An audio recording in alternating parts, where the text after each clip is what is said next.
Sejumlah barang bukti berupa uang yang nilainya mencapai 476 miliar rupiah serta 74 kilogram emas telah disita polisi. Kini polisi menyebut dugaan 3 kasus korupsi terkait blackout batubara, Asabri, dan Krakatau Steel masih dalam tahap penyidikan, namun belum menetapkan tersangka. Lantas siapakah yang dapat diperiksa polisi dan bagaimana polisi mengusut aliran dana atau uang dari 3 kasus korupsi ini karena diduga ada tindak pidana pencucian uang di dalamnya. Kita akan bahas bersama mantan penyidik KPK Yudi Purnomo, anggota Komisi 3 DPR fraksi Partai Nasdem, Rudianto Lalo, dan juga pengamat kepolisian ISES, Pak Bambang Rukminto. Selamat sore Bapak-Bapak, semoga sehat-sehat selalu. Selamat sore.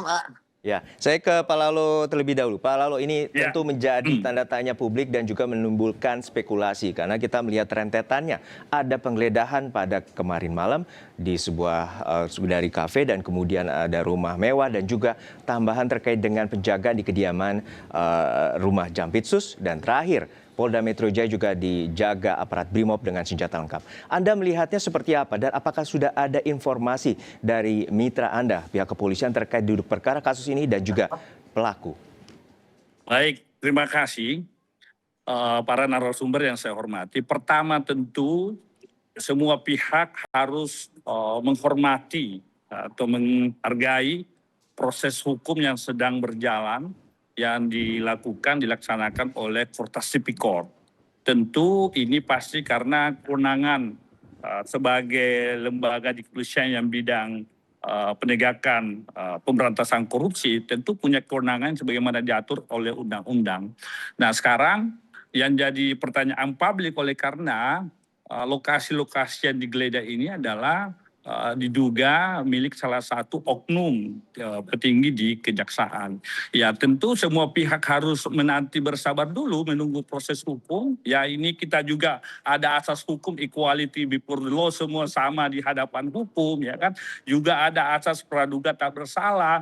Tapi apapun itu kita harus menghargai dan menghormati proses hukum yang sedang berjalan yang telah dilaksanakan oleh Fortas Tipikor ini. Kita berharap memang ini kan bukan hal baru saya kira ya. KPK, Polri, Kejaksaan ini kan pedang keadilan presiden di bidang penegakan hukum pemberantasan korupsi.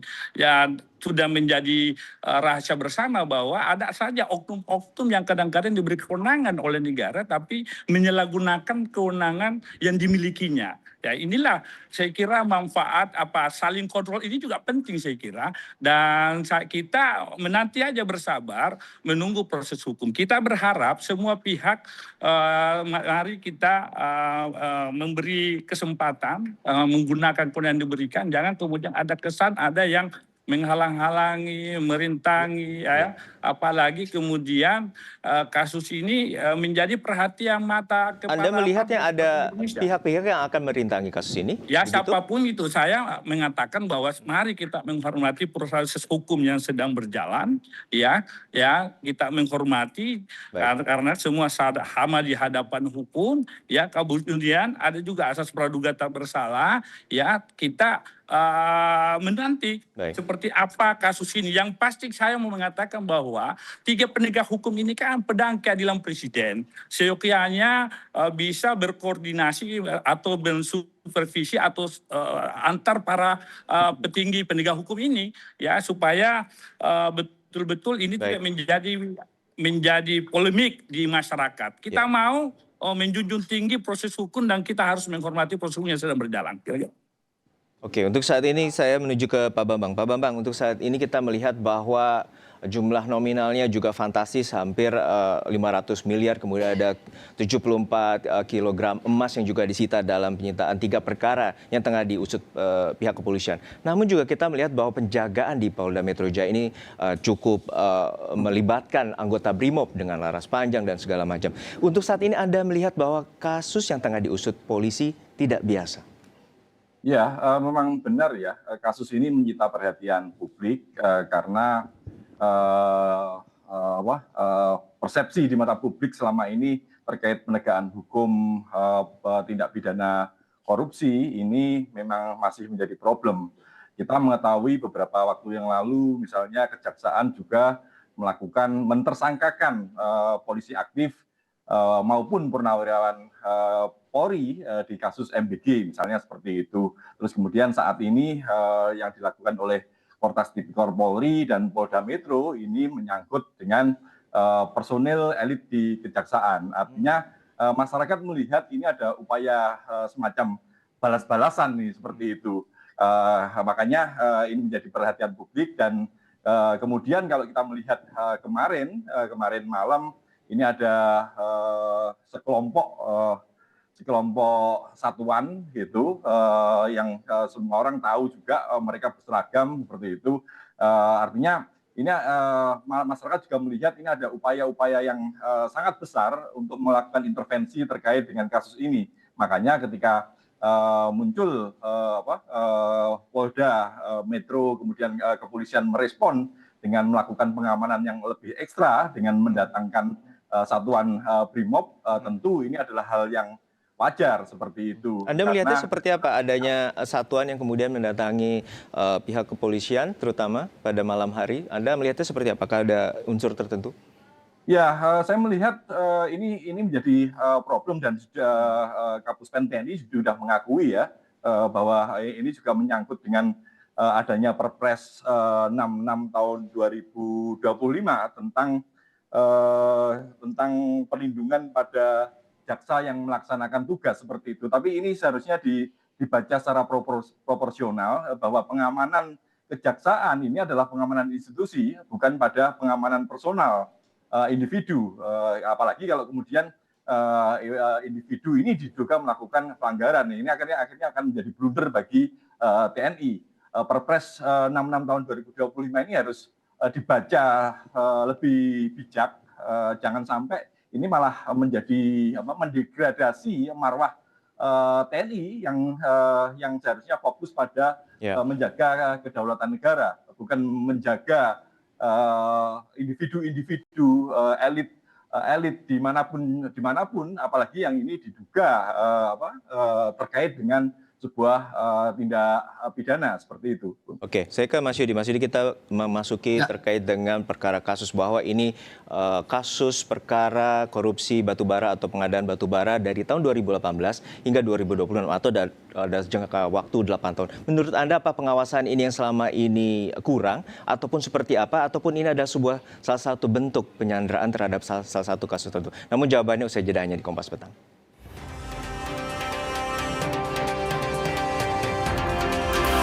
Akan kembali menanyakan pada mantan penyidik KPK Yudi Purnomo. Mas Yudi, untuk tadi pertanyaan jantung di segmen sebelumnya bahwa polisi telah menyebut bahwa perkara kasus ini terkait dengan salah satunya pengadaan ataupun korupsi pengadaan batubara sejak tahun 2018 atau 8 tahun. Dan untuk saat ini Anda melihatnya seperti apa? Ada tindak pidana pencucian uang di sana dan juga adanya kasus korupsi yang baru diungkap saat ini.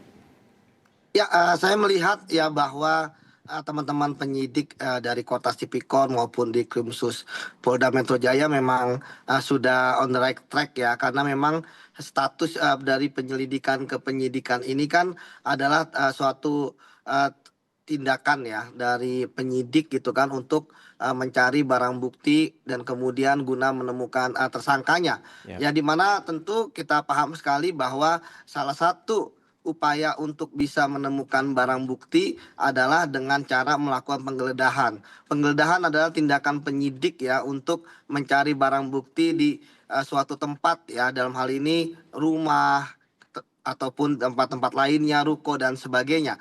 Dan kalau kita bicara mengenai kasus awalnya ini kan tentu dari kasus batubara ya, pintu masuknya itu dari situ, suplai batubara kepada PLTU, di mana kita tahu yang dicari oleh penyidik tentu ada dua hal ya. Pertama terkait dengan aliran dananya yang kita tahu bahwa ada dugaan kerugian negara itu sebanyak 5 triliun ya, tentu harus mengoptimalisasi upaya untuk mengembalikan kerugian negara sebanyak 5 triliun walaupun dari hasil kemarin penggeledahan kan mendapatkan ya luar biasa juga ya, hampir 0,5 triliun. Artinya kalau untuk satu kasus saja masih jauh ya, kemarin kan ada 3 kasus ya dugaannya. Kemudian yang kedua dokumen, barang bukti dan lain sebagainya. Artinya tentu dalam hal ini penyidik pasti akan mengembangkan kemanapun ya terkait dengan apa-apa yang sudah mereka temukan. Karena dalam kasus korupsi yang paling menarik saat ini memang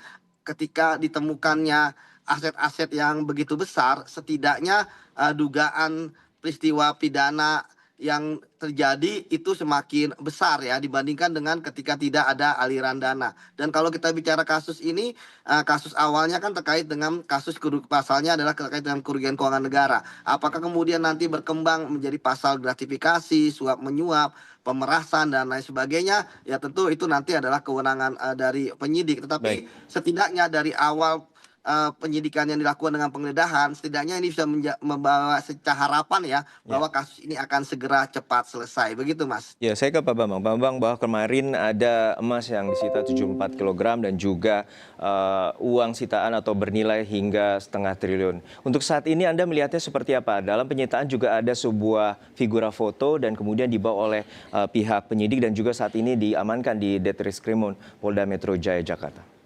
Ya, kalau saya melihat ini salah satu problem terkait dengan terkait dengan Undang-Undang Hukum Acara Pidana kita ya, bagaimana sebuah penyitaan, penggerbekan itu yang seharusnya kan harus melalui pengadilan dulu. Kemarin kawan-kawan masyarakat sipil ini mengusulkan adanya hakim pemeriksa pendahuluan, tetapi faktanya kawan-kawan di DPR, Pak Rudianto lalu dan kawan-kawan ini tidak memasukkan pasal terkait hakim komisioner atau pemeriksa permulaan seperti itu. Akibatnya ya akan menjadi problem seperti ini.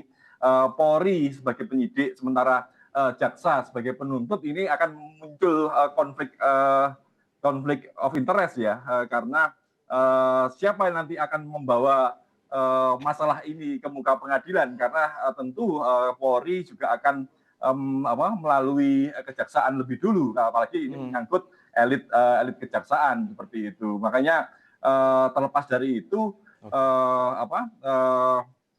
penyitaan tadi barang bukti ini harus segera dilaporkan ke pengadilan agar mendapatkan jaminan bahwa proses ini dilalui dengan benar, karena bila tidak ya nanti akan memunculkan problem baru lagi terkait dengan upaya pra peradilan dan yang lain-lainnya seperti itu. Oke. Saya ke Pak Lalu. Pak Lalu, tentu ini sudah menjadi spekulasi di muka umum atau publik. Ya. Untuk saat ini sebenarnya berapa lama waktu yang harus dilakukan oleh pihak kepolisian untuk mengungkap duduk perkara kasus ini dan juga menetapkan tersangka?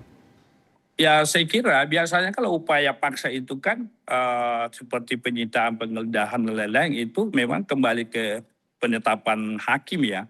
Harus ada penetapan hakim. Seperti yang dikatakan tadi Pak Bambang, kalau upaya paksa penahanan, penetapan tersangka, penangkapan, itu tidak perlu ada dari penetapan hakim. KUHP baru mengatur itu. Yang pasti kita memberi kesempatan lah kepada Kota Tipikor. Saya hanya mau mengatakan pesan kepada ini koreksi bersama saya kira bagi kita semua, khususnya penegak hukum kita, apakah kejaksaan, polisi, KPK, mereka ini adalah pedang keadilan yang diharapkan bisa menuntaskan kasus korupsi. Jangan kemudian dalam penegakan hukum pemberantasan korupsi ini justru yang melanggar, yang bermasalah adalah oknum penegak hukum itu sendiri. Itu problem, itu masalah. Itu yang saya katakan tadi, penegak hukum ini dengan segala undang-undang yang diberikan oleh negara, kekuasaan, kewenangan yang begitu besar, jangan kemudian itu terjadi misalkan abuse of power ya, penyalahgunaan kewenangan, kekuasaan diberikan oleh negara. Sehingga yang kita harapkan adalah dari penegak hukum ini adalah penegak hukum ibarat sapu bersih, Pak.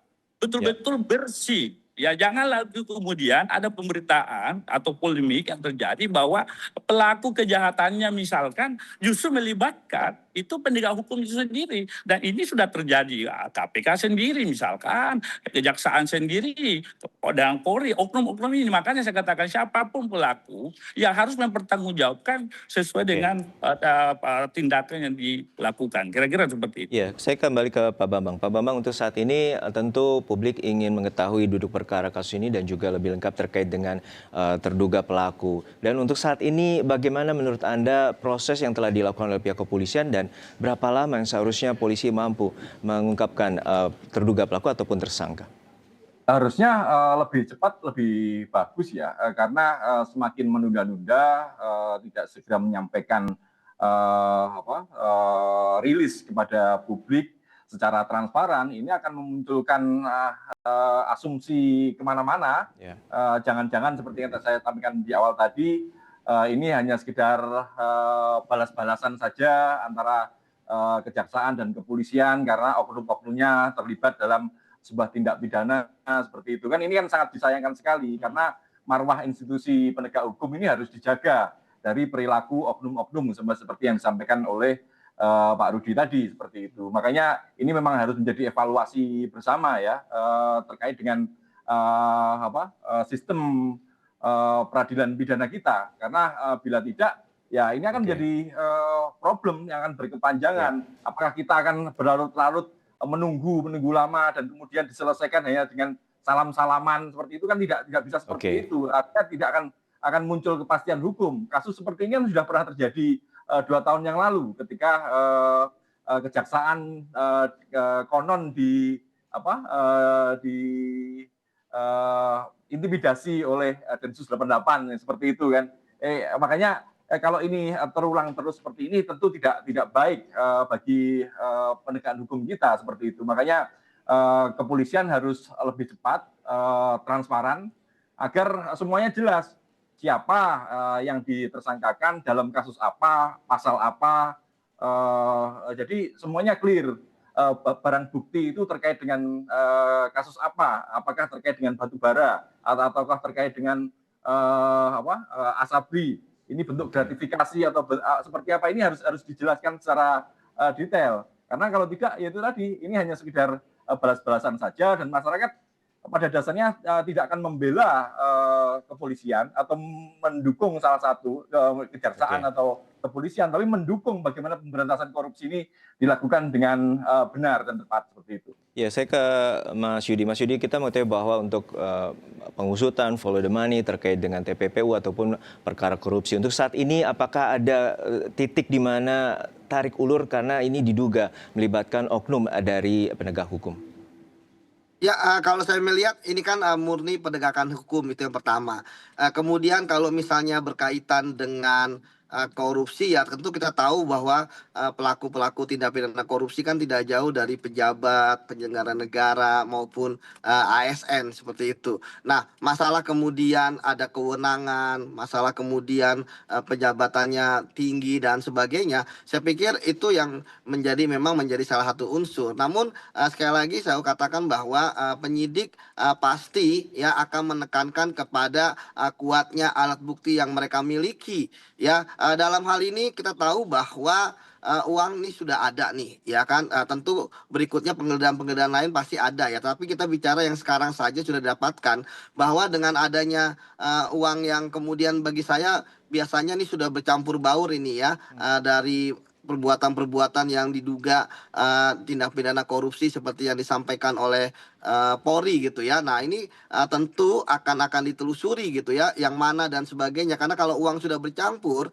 di hilirnya, maka kemudian penyidik akan kemudian bermain di hulunya ya, pemeriksaan saksi-saksi, kemudian dokumen dan lain sebagainya, sehingga kemudian bisa dipilah-pilah ya berapa besaran dari aliran dana di kasus A, aliran dana di kasus B, dan aliran dana di kasus C. Ya bagi saya sebenarnya kita sebenarnya sudah paham lah bahwa dalam kasus ini tentu ya norma yang dipegang adalah KUHP ya kan, kemudian KUHP baru, artinya pasti tidak akan jauh-jauh dari sana. Tapi perlu kita kedepankan memang asas praduga tidak bersalah tetap Ya. dikedepankan. Itu yang sangat penting gitu ya. Makanya bagi saya ya kita berikan kesempatan kepada penyidik ya untuk kemudian menelusuri ya sampai sejauh mana keterlibatan dari sebenarnya penyidik sendiri kan pasti sudah mendapatkan gambaran konstruksi kasus ini dari proses penyelidikan gitu ya, karena suatu kasus penyidikan pasti ada penyelidikan. Jadi masalah siapa yang terlibat dan sebagainya itu kan sebenarnya sudah ada di kantong penyidik, tinggal ya bagaimana memperkuat pembuktian terkait dengan siapa nanti akan menjadi calon tersangka. Seperti itu. Oke. Oke, terakhir ke Pak Lalu. Pak Lalu, untuk saat ini Komisi 3 sebagai mitra pihak kepolisian, apa langkah lanjutan, terutama apakah juga akan memanggil pihak kepolisian untuk mempertanyakan terkait dengan pengusutan kasus ini? Ya, baru saja kami konferensi pers dipimpin oleh Ketua Komisi kami, Bapak Habibur Rahman, dan perwakilan fraksi-fraksi semua fraksi di Komisi 3. Intinya menyampaikan penghormatan terhadap proses hukum dan dukungan kepada Kortas Tipikor yang sedang menjalankan tugasnya dalam penegakan hukum di bidang pemberantasan korupsi, dan pihak-pihak kami berharap para pihak menjaga soliditas ya, soliditas agar menghormati proses hukum yang sedang berjalan. Kira-kira seperti itu. Intinya kami mendukung proses penegakan hukum yang telah dilakukan, apalagi ini 3 kasus besar dan ditemukannya nilai barang bukti yang luar biasa fantastis ya, baik emas batangan maupun uang US dollar. Saya kira ini harus dituntaskan agar publik betul-betul bisa mendapatkan jawaban terhadap proses hukum yang sedang berjalan ini. Yang pasti kami mau menyampaikan kiranya penegak hukum, para pembesar penegak hukum, baik Kejaksaan, Polri maupun KPK, agar duduk bersama, ya agar bisa berkoordinasi dalam menuntaskan kasus-kasus korupsi, termasuk apabila ada oknum-oknum di dalam institusi itu yang melakukan dugaan tindak pidana korupsi tersebut. Kira-kira kita seperti nantikan bagaimana pengusutan tuntas agar tidak menimbulkan spekulasi terhadap di masyarakat terkait dengan kasus ini. Untuk terakhir Pak Bambang, ada poin yang ingin disampaikan terkait dengan penyidikan ataupun dari pihak kepolisian dalam mengusut tuntas kasus ini? Ya, karena ini menyangkut lembaga penegak hukum kita, penyidik kepolisian dan kemudian penuntut kejaksaan, ya harusnya Presiden juga turun tangan untuk menengahi, jangan sampai kasus ini hanya selesai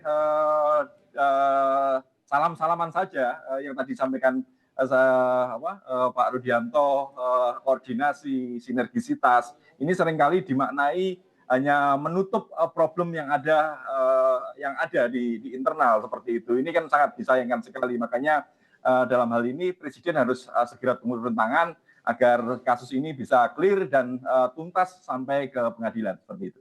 Baik, terima kasih perspektifnya Pak Bambang Rubinto, pengamat ISIS dan juga anggota Komisi 3 DPR fraksi Partai Nasdem, Pak Rudianto Lalo dan juga Mas Yudi Purnomo, mantan penyidik KPK telah berbagi perspektif bersama kami di Kompas Petang. Sehat selalu Bapak-bapak. Terima kasih. Usai jeda saudara, Prancis dan Maroko akan memperebutkan 1 tiket di semifinal Piala Dunia 2026 dalam laga dini hari nanti. Maroko menjanjikan perlawanan sengit